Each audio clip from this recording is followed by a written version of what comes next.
Saudara, kita akan renungkan ayat 35 sampai dengan ayat yang ke-41.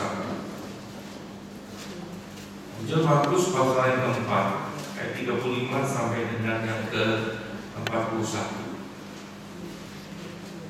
Demikian bunyi firman Tuhan.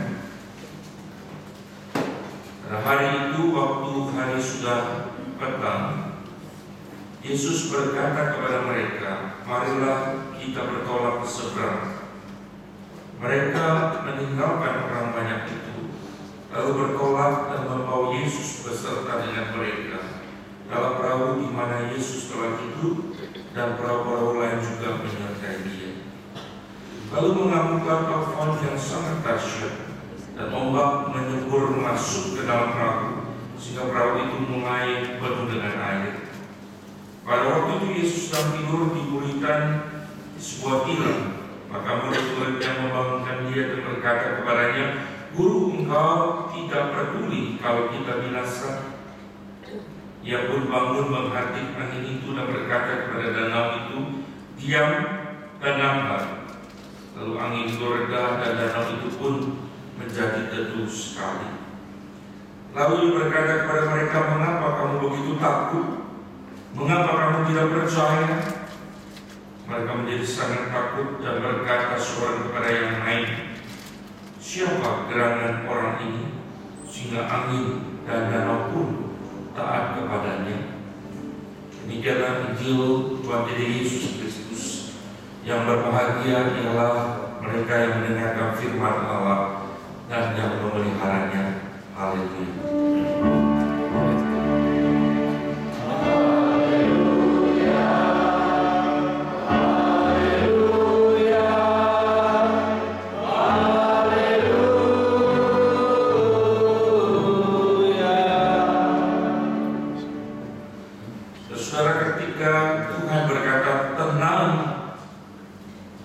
Diamlah.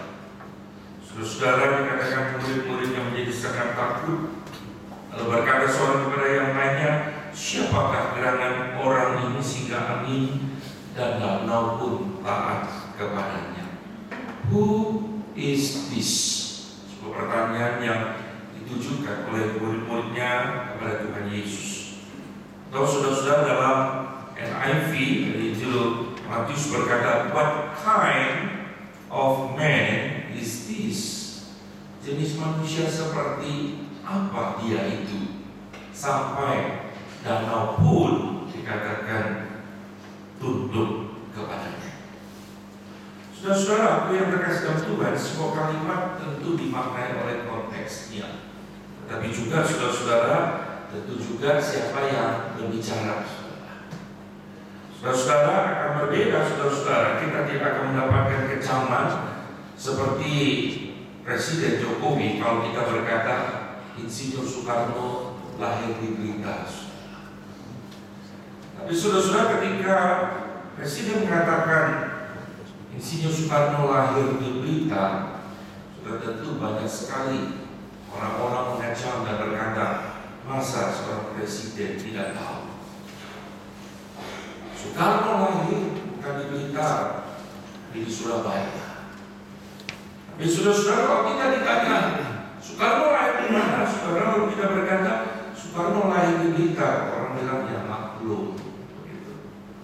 Kita mungkin orang kecil, mungkin kita dianggap udah toleransi karena mungkin kita bukan presiden, bukan seorang pemimpin republik ini. Saudara-saudaraku yang terkasih dalam Tuhan, ketika kita membaca Injil Markus tadi, saudara, sebuah kalimat dikatakan, "Who is this?" Atau "What kind of man is this?" Saudara, siapa yang mengatakannya?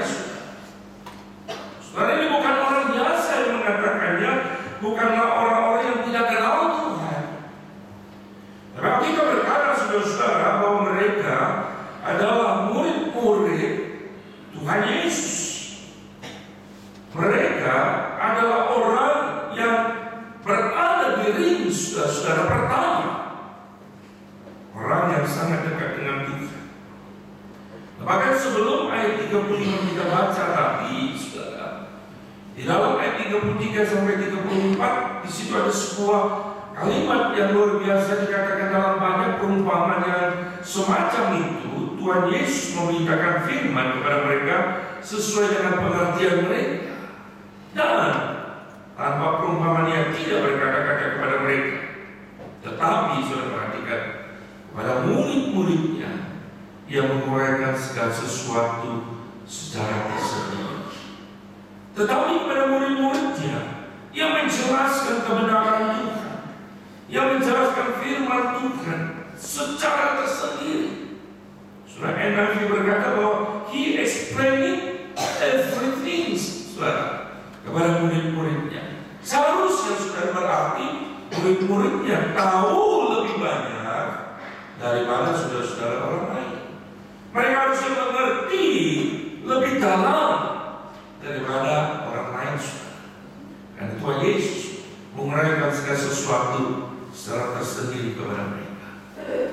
Jadi saudara-saudara, ketika kita membaca peristiwa yang terjadi di Danau Galilea tadi, saudara, kita mendengar sebuah kalimat yang keluar dari muridnya yang berkata, "Who is this?" atau "What kind of man is this?" Siapa orang ini? Siapa dia? Sampai kemudian angin dan danau pun taat kepadanya. Saudara, ternyata saudara, ada beberapa hal yang saya renungkan dari bagian firman Tuhan ini ketika kita merenungkan hidup tentang teguh bertumbuh di tengah hidup yang tangguh.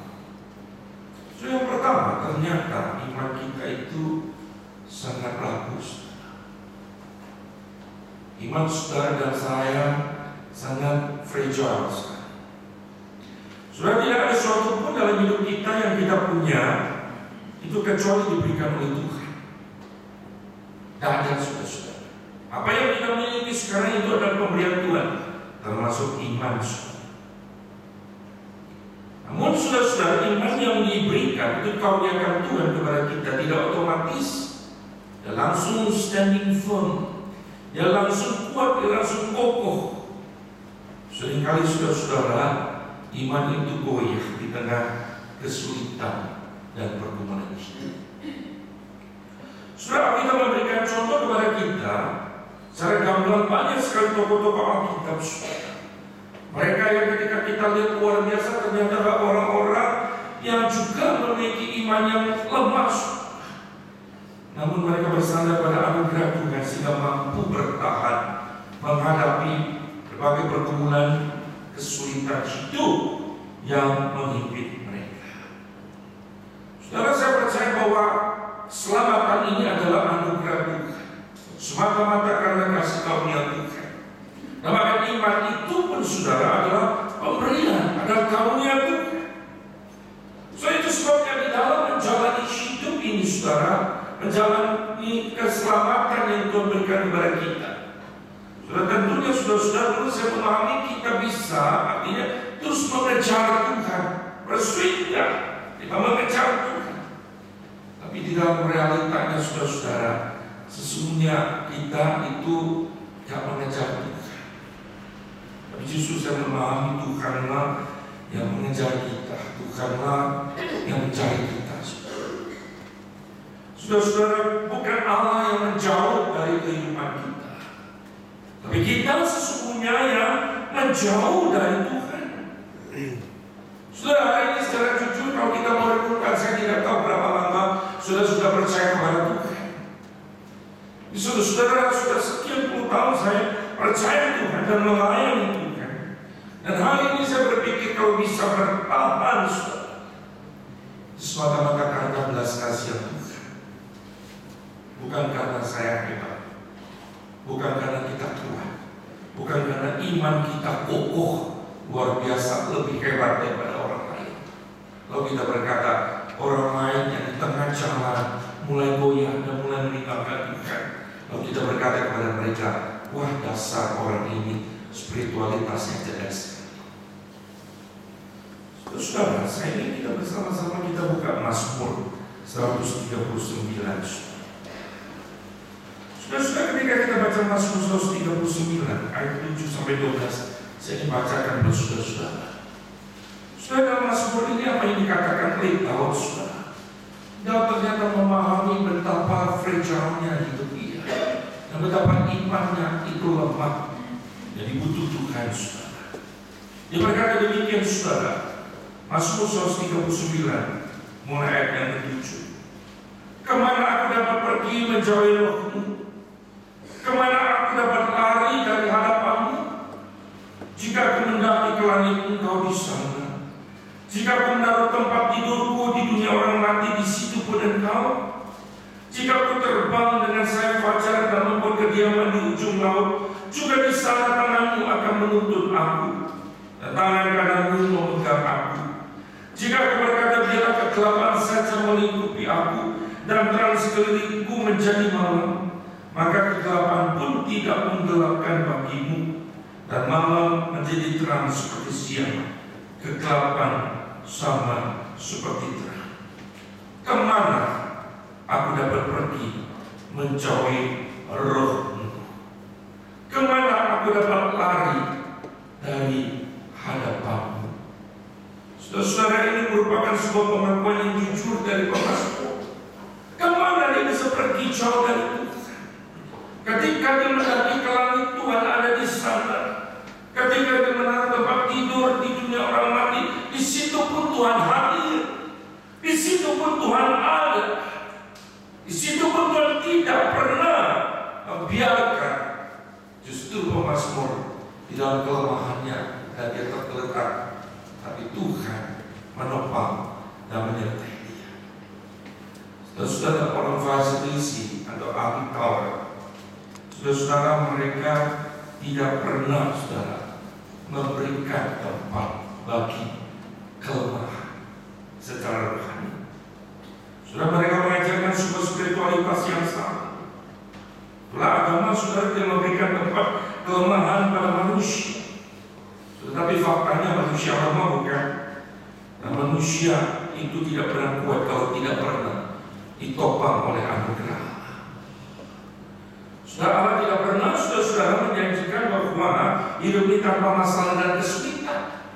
Saudara dan saya setiap hari-hari kita jalani, ada masalah, ada kesulitan, ada problema, saudara. Tapi Allah menjanjikan bahwa Dia akan mengawal iman kita di dalam menghadapi segala masalah dan kesulitan. Saudara, Allah tidak membiarkan kita sendiri. Saudara, kalau kita baca dari Markus pasal yang keempat ini, saudara, murid-muridnya bersama dengan Tuhan. Tapi di situ ada masalah yang datang dan muncul. Banyak orang berkata sesungguhnya kalau ada masalah kesulitan, itu berarti imanmu tidak kokoh. Engkau kurang iman. Soal kita tidak katakan demikian, saudara. Saudara, ternyata memang hidup ini kita butuh anugerah dan belas kasihan Tuhan. Ternyata kita harus akui kita lemah dan kita butuh Tuhan setiap hari menopang dan mengawal iman kita dan menjalani hari demi hari. Kalau tanpa Tuhan, saudara, tanpa belas kasihan Tuhan, kita tidak pernah akan sanggup meneruskan perjalanan hidup ini, saudara. Kedua, saudara, Tuhan tahu kita lemah, tapi Allah tertarik, saudara, pada respon iman kita, saudara. Dia tertarik pada respon kita. Saudara, meskipun saudara kita lemah dan rapuh, tapi Allah tertarik pada respon kita dalam menghadapi kesulitan dan pergumulan ini. Respon kita yang tepat, saudara, akan menunjukkan bahwa kita tidak berada di level yang sama lagi. Kita sudah mulai bertumbuh, saudara. Saudara, kadang Allah mengizinkan masalah kesulitan itu datang menghampiri hidup kita. Yang mau, saudara, melalui kesulitan ini, melalui masalah yang ada, kita belajar bertumbuh. Kita semakin kokoh, kita semakin kuat. Masalah kesulitan Allah izinkan dalam kehidupan anak-anaknya, itu menjadi sebuah sarana bagi kita untuk bertumbuh. Kita tidak pernah akan bisa bertumbuh tanpa ada masalah dan kesulitan. hidup yang nyaman itu, saudara, sekali membuat kita itu lupa kepada Tuhan. Saking semuanya nyaman dan enak, kadang saudara-saudara kita lupa akan ancaman, akan serangan. Kita tidak lagi alert. Saudara, ketika Alfa yang sangat dahsyat mengamuk di dalam ayat yang ke-37, sudah tentu murid-muridnya ada para nelayan yang sudah biasa menghadapi ombak yang tinggi, angin yang kencang, saudara. Tetapi saudara, di sini dikatakan bahwa ini sangat dahsyat sekali. Saudara, di dalam bahasa asli dikatakan sangat besar. Ombak yang sangat besar, angin yang sangat dahsyat sekali menerpa kapal mereka, menerpa hidup mereka. Saudara yang terkasih dalam Tuhan, ketika mereka mengetahui dan menyadari akan hal ini, saudara, apa yang murid-muridnya lakukan? Saudara, ayat 38, saudara, sangat menarik. Saudara, sudah dikatakan maka murid-muridnya itu membangunkan dia. Murid-muridnya membangunkan Tuhan. Saudara, kenapa mereka membangunkan Tuhan? Saudara, apakah mereka percaya bahwa sesungguhnya Tuhan itu punya kuasa yang besar? Saudara, mungkin mereka percaya, tapi mungkin saudara-saudara mereka tidak mengharapkan seperti apa yang Tuhan lakukan dalam hidup mereka. Seperti apa yang Tuhan lakukan di dalam Markus pasal 4 tadi. Ketika Tuhan berkata, diam, tenang. Dan dikatakan danau itu betapa diam, reda, dan teduh. Saudara, harapan mereka tidak seperti itu. Tapi mereka itu berkata begini, guru, mereka bangunkan Tuhan. Mereka bilang apa? Engkau tidak peduli kalau kita binasa. Saudara, murid-muridnya tidak berkata begini, engkau tidak peduli kalau kami binasa. Tidak. Tapi kemudian mereka berkata begini, guru, engkau tidak peduli kalau kita binasa. Berarti dia berkata, ini bahaya nih, ini mengancam jiwa kita.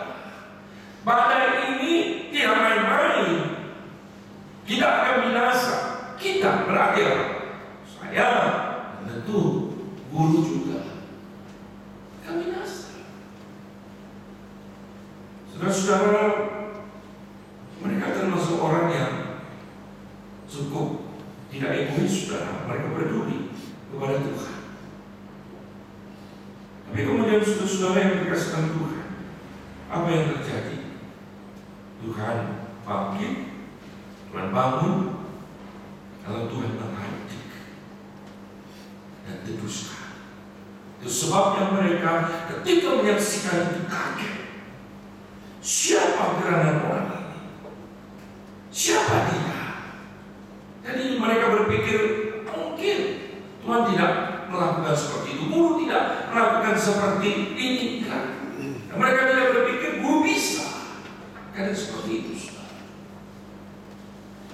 Kemudian satu nilai positif adalah ketika itu mereka datang kepada Tuhan bukan? Walaupun saudara-saudara di dalam pemahaman mereka, dalam harapan mereka yang sangat terbatas, harapan mereka yang sangat terbelenggu oleh keterbatasan mereka, persepsi mereka tentang Tuhan yang sangat terbatas. Walaupun Tuhan kita tidak terbatas, tapi Tuhan melakukan jauh lebih daripada apa yang mereka pikirkan. Saudara-saudaraku yang terkasih dalam Tuhan, hidup ini saudara-saudara tentu banyak tantangan, banyak kesulitan. Saudara, saya tidak tahu apa yang akan terjadi dalam satu detik ke depan dalam hidup kita. Sadarlah saudara satu hal, bahwa Allah itu adalah Allah yang tidak pernah meninggalkan kita. Sekalipun ada kesulitan dan masalah, Allah tidak pernah absen. dalam hidup kita. Tuhan ingin respon kita yang tepat. Sudah bagaimana iman kita bisa bertumbuh? Kita tetap teguh di tengah hidup yang gaduh. Saudara percaya bahwa Allah tidak pernah absen dalam hidup kita, dan Allah menantikan respon kita. Saudara Jerry Sittser dalam bukunya A Grace is Grace menceritakan kisah hidupnya suatu hari dalam perjalanan pulang dari cagar alam di India, saudara, di pedesaan Idaho. Ini bus yang ditumpangi oleh Jerry itu ditabrak sebuah mobil yang dikendarai oleh seorang pemabuk.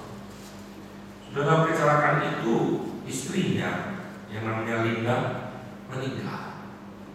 Ibunya itu juga meninggal, dan juga putrinya juga meninggal. Saudara, dari barusan mereka happy, barusan mereka bersama bersekutu, lalu kemudian mereka pulang. Mereka tidak pernah membayangkan terjadi kecelakaan. 3 wanita yang dia kasihi meninggal sengaja. Sangat tragis. Saudara, dia berkata, istri saya yang saya kasihi 20 tahun saya nikahi, saya saksikan meninggal depan saya. Anak saya yang saya cintai, putri saya, meninggal depan saya. Dan mama yang saya kasihi, yang melahirkan dan membesarkan saya, itu meninggal. Dia berkata, 3 generasi pergi dalam sekejap. Mama, istrinya, putrinya. Saudara, tentu secara manusia sulit untuk melihat. Kenapa badainya begitu besar? Kenapa badai begitu dahsyat? Kemudian dia berkata demikian, duka cita yang saya rasakan manis sekalipun pahit. Jiwa saya masih berduka, namun saya bangun setiap pagi dengan penuh sukacita. Tidak sabar menantikan apa yang akan hadir bersama hari yang baru tersebut. Tidak pernah saya merasa kesakitan sebesar yang saya alami dalam 3 tahun terakhir. Namun tidak pernah sebelumnya saya mengalami kesukaan demikian besar atas anugerah kehidupan hari lepas hari yang saya terima. Tidak pernah saya merasa begitu hancur, namun tidak pernah saya merasa begitu utuh. Tidak pernah saya begitu menyadari akan kelemahan dan kerapuhan saya, namun tidak pernah saya demikian puas dan merasa begitu kuat. Tidak pernah jiwa saya mengalami kematian seperti ini, namun tidak pernah jiwa saya lebih hidup daripada saat ini. Jiwa saya telah ditarik mengembang di atas segalanya. Saya semakin menyadari akan kuasa kasih karunia Allah dan kebutuhan saya akan hal ini. Jiwa saya telah bertumbuh karena disadarkan oleh kebaikan dan kasih Allah. Allah telah hadir dalam hidup saya 3 tahun terakhir ini. Bahkan secara misterius dalam kecelakaan itu, Allah akan terus hadir sampai akhir hidup saya dalam kekekalan. Allah menumbuhkan jiwa saya, membuatnya lebih besar dan mengisinya dengan dirinya. Hidup saya sedang diubahkan, meskipun saya mengalami kesakitan. Saya percaya bahwa hasilnya pasti akan indah. Sudah, itulah respon aku. Ada banyak hal kita tidak mengerti, tapi satu hal kita tahu, bahwa Tuhan tidak pernah melakukan yang tidak baik. Dan Dia Allah yang sanggup. Tidak seperti seorang rabi yang berkata, Tuhan baik, tapi dia tidak sanggup untuk melakukan kebaikan. Dia mengasihi kita, tapi dia tidak cukup kuat, tidak cukup sanggup untuk mengasihi kita. Allah kita, Allah yang sanggup. Allah yang mampu. Dia Allah yang tahu kelemahan kita. Sekalipun respon kita belum tepat, tapi ketika kita datang kepada Tuhan, pertolongan Tuhan itu jauh dari harapan kita, jauh lebih baik dan jauh lebih indah. Saudara-saudaraku yang terkasih dalam Tuhan, yang ketiga, saudara-saudara dikatakan bahwa ketika Tuhan sudah menghartikan itu, ayat 40 lalu berkatalah Tuhan kepada mereka, mengapa kamu begitu takut? Mengapa kamu tidak percaya? Mengapa kamu begitu takut? Mengapa kamu tidak percaya? Saudara, dikatakan pertanyaannya, where is your faith? Dalam Lukas dikatakan, di mana imanmu? Mengapa kamu takut? Mengapa kamu tidak percaya? Saudara, kadang kondisi sekitar kita itu yang terjadi membuat kadang-kadang saudara iman kita itu menjadi goyah. Kondisi yang terjadi pada ombak, angin yang bergelora, laut yang tidak tenang, membuat hati murid-muridnya tidak tenang, membuat murid-muridnya merasakan bahwa mereka begitu gaduh. Jadi kemudian saudara, Tuhan bertanya, di mana imanmu? Sudah jelas mereka punya iman, tapi di mana imanmu? Sudah apa yang Tuhan Yesus maksudkan dengan pertanyaan di mana imanmu? Sudah bukankah tadi saya berkata bahwa semua iman kita itu rapuh? Bukankah tadi saya katakan Tuhan ingin respon, walaupun respon kita saudara tidak sepenuhnya tepat waktu kita datang kepada Dia. Dalam pengalaman yang terbatas pun, bukankah Allah berespon? Sudah apa maksudnya Tuhan Yesus bertanya, di mana imanmu? Where is your faith? Saudara, saya ingin ajak kita melihat dari peristiwa untuk mengerti hal ini dalam Matius pasal 17. Dalam Matius 17 ayat 12 sampai 21 mengisahkan sebuah kisah yang sangat menarik tentang iman. Saudara, kalau kita buka Matius pasal 17, mulai ayat yang pertama itu menceritakan sebuah peristiwa yaitu Tuhan Yesus bersama dengan 3 muridnya mengalami transfigurasi. Sudah di situ mereka melihat kemuliaan Tuhan. Lalu kemudian dikatakan, lalu mereka melihat di situ ada Elia, ada Musa, ada Tuhan. Tapi kemudian setelah itu hanya tinggal Tuhan Yesus. Lalu kemudian saudara muridnya berkata, Tuhan maukah Tuhan aku dirikan 3 kemah? Satu untuk Elia, untuk Musa, satu lagi untuk Tuhan. Tapi Tuhan tidak turun. Waktu turun saudara, saudara yang sangat menarik, datang seorang kepada Tuhan yang berkata, Tuhan, kasihanilah anakku yang sakit ayam dan sangat menderita. Dia sering jatuh ke dalam api dan sering juga dalam air. Aku sudah membawanya kepada murid-muridmu, tetapi mereka tidak dapat menyembuhkannya. Kau aku sudah bawa kepada murid-muridmu, tapi tidak bisa mereka menyembuhkannya. Setelah Tuhan menegur mereka, bukan, hai kau angkatan yang tidak percaya. Lalu ceritanya Tuhan menyembuhkan anak itu. Lalu kemudian yang sangat menarik ayat 19, murid-muridnya penasaran dan murid-muridnya bertanya, Guru, kenapa sih kami nggak bisa mengusir setan itu? Mereka bingung, kenapa kami nggak bisa? So Yesus jawab, Yesus berkata, karena kamu kurang percaya.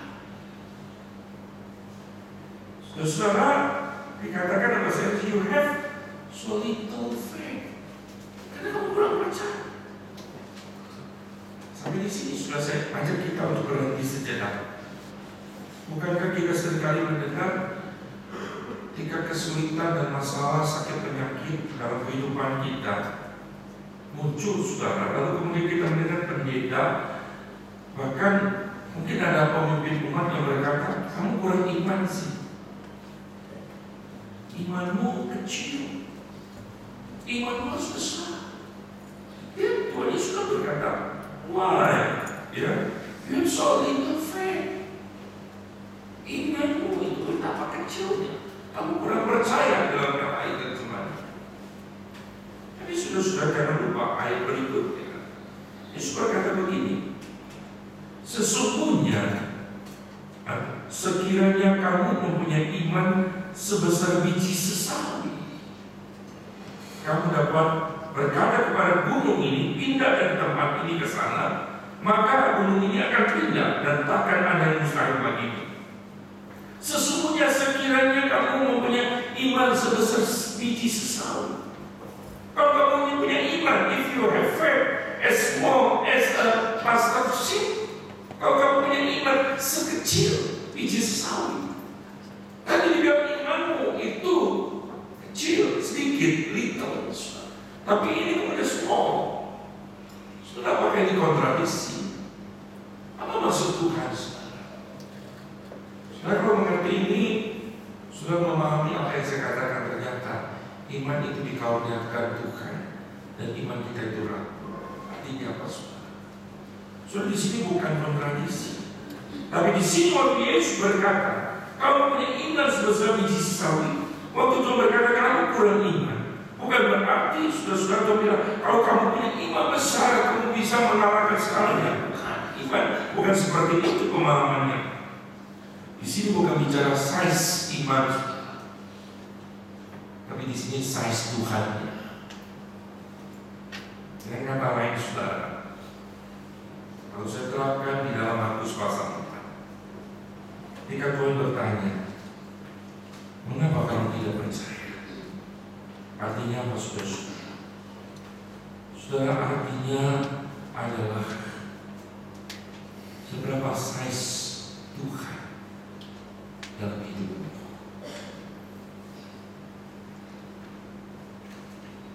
Saudara-saudara, bukankah sering kali hidup kita menjadi gaduh tidak tenang?